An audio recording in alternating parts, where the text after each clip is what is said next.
Bismillahirrahmanirrahim. Assalamualaikum warahmatullahi wabarakatuh. Innal hamdalillah nahmaduhu wa nasta'inuhu wa nastaghfiruh wa na'udzu billahi min syururi anfusina wa min sayyiati a'malina. Man yahdihillahu fala mudilla lahu wa man yudlil fala hadiya lahu. Asyhadu an la ilaha illallah wa asyhadu anna Muhammadar Rasulullah. Amma ba'du. Baik, di sini saya Muhammad Sanudin akan menjelaskan tentang hadis, yaitu berbakti kepada orang tua. A'udzubillahi minasyaitonirrajim. Bismillahirrahmanirrahim. Dari Abu Hurairah, Nabi sallallahu alaihi wasallam bersabda, "Ragima anfuhu, thumma ragima anfuhu, thumma ragima anfuhu." Qila, "Man ya Rasulullah?" Qala, "Man adraka walidayhi indal kibari ahadahuma au kilaihima thumma lam yadkhulil jannah." Ini mana artinya sungguh terhina, sungguh terhina, sungguh terhina. Ada yang bertanya, "Siapa wahai Rasulullah?" Beliau bersabda, "Sungguh hina seorang yang mendapati kedua orang tuanya yang sudah hidup atau salah satu dari keduanya ketika mereka telah tua, namun justru ia tidak masuk surga." Sebelum melanjutkan, saya akan terlebih dahulu menjelaskan sanad, matan, dan perawinya terlebih dahulu.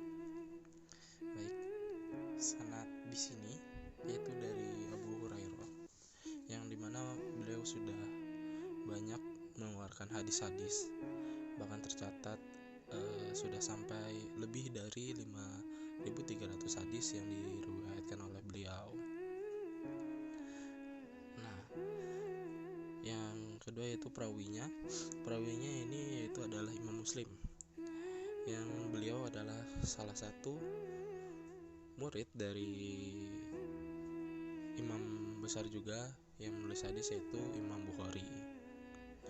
Beliau juga sudah banyak menulis atau meriwayatkan hadis-hadis. Hadis di atas menjelaskan bahwasanya kita sebagai anak semestinya berbakti kepada kedua orang tua kita selagi beliau masih ada, karena juga dijelaskan bahwasanya ada hadis juga yang berbunyi Dari Abdullah bin Amr radhiyallahu anhu, Nabi sallallahu alaihi wasallam bersabda, "Ridallahi fi ridho walidain, wa suhtullahi fi suhti walidain." Yang artinya, ridha Allah tergantung pada ridho orang tua, dan murka Allah tergantung pada murka orang tua. Hadis riwayat At-Tirmizi, hadis riwayat Al-Hakim, At-Tabarani. Di sini sanadnya yaitu dari Abdullah bin Amr radhiyallahu anhu.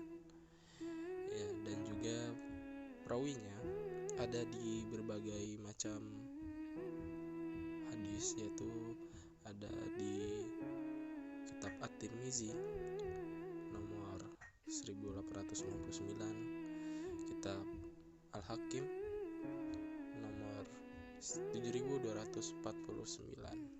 Nah, dari hadis tersebut juga dijelaskan atau dimaksudkan juga kita semestinya mencari keridhaan kedua orang tua kita. Jika kembali ke atas juga hadis yang pertama, kenapa sih Rasul mengatakan para yang tidak masuk surga itu hina? Padahal kita masih memiliki kedua orang tua kita di dunia. Itu karena dia tidak berbakti kepada orang tua, tidak menuruti dan mendengarkan kedua orang tuanya, atau bahkan membangkang kedua orang tuanya. Maka dari hadis yang saya bacakan, kita hanya memiliki dua pilihan, yaitu mencari keridhaan kedua orang tua kita atau mencari kemurkaan kedua orang tua kita. Nah, di sini juga sebagai orang yang berilmu, kita harus menjaga kedua orang tua kita, menyayangi, mengasihi kedua orang tua kita, dan segala macam kebaikan untuk kedua orang tua kita. Karena apa? Karena sehebat apapun yang kita lakukan, kalau orang tua kita tidak meridhoi atau merestui, maka Allah juga tidak akan meridhoi segala sesuatu atau perbuatan yang kita lakukan. Semuanya akan percuma dan sia-sia. Hidup akhirat kita tidak akan tentram yang ada nantinya. Maka dari itu, di sini saya mengajak teman-teman, mungkin apabila kita mempunyai kesalahan kepada kedua orang tua kita, dan mumpung juga kita akan memasuki bulan suci Ramadan, mari kita tingkatkan ketakwaan, kita tingkatkan keimanan kita kepada Allah Subhanahu wa Ta'ala, dan berbaktilah kepada kedua orang tua kita. Temui beliau, peluk beliau, minta maaf jika ada kesalahan perbuatan atau perkataan kita yang tidak mengenakan untuk beliau. Karena sesungguhnya seperti yang saya tadi katakan, jika kita menyambut atau melaksanakan bulan suci Ramadan ini dengan beban, yaitu kita telah menyakiti kedua orang tua kita, membangkang kepada kedua orang tua kita, itu sama saja dengan sia-sia. Kita semestinya mengawali bulan suci Ramadan ini dengan kebaikan dan ketakwaan kita kepada Allah Subhanahu wa Ta'ala.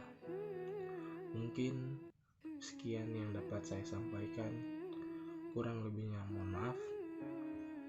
Saya sangat meminta maaf jika ada banyak kekurangan yang saya sampaikan. Kurang lebihnya mohon maaf. Bila ada kesalahan, itu datangnya dari saya. Jika ada kebenaran, itu datangnya dari Allah Subhanahu wa Ta'ala. Bila bisa bilhaq, fastabiqul khairat. Nun wal qalami wa maisturun. Assalamualaikum warahmatullahi wabarakatuh.